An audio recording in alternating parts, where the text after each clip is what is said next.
C'était un film que je voulais faire sur la féminité. C'est un sujet qui m'a toujours intéressé. Là, particulièrement, ce qui m'intéressait, c'était de montrer que après la mort de Laura, deux personnes sont en deuil et vont essayer de refaire revivre une autre femme.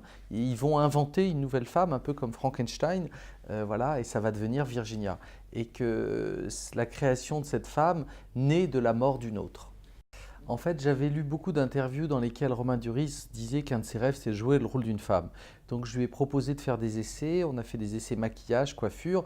Il n'était pas terrible en tant que femme, il ne devenait pas une femme sublime, mais il avait tellement envie, il prenait tellement de plaisir que je me suis dit c'est la personne idéale pour ce rôle.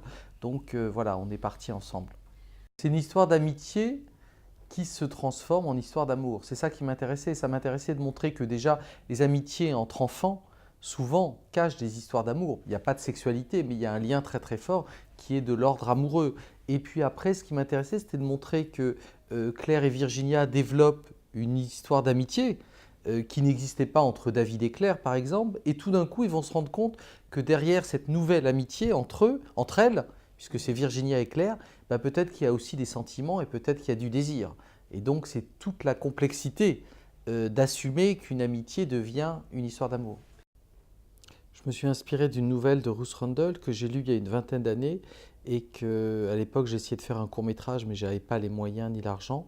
Et donc là, avec le temps, je me suis dit que l'histoire était toujours forte, mais ce que je voulais raconter, c'était plus une histoire d'amour. Donc voilà. C'est vrai que j'avais envie de raconter une histoire d'amour et finalement mes films parlent assez peu d'amour.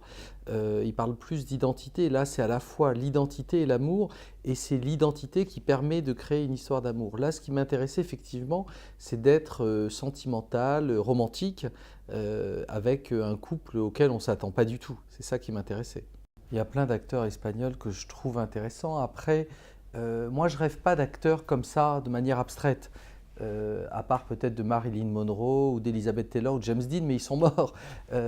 Après, j'attends d'avoir un film pour savoir quel acteur avec qui j'aimerais travailler. Mais je sais qu'en Espagne, il y a beaucoup d'acteurs très intéressants.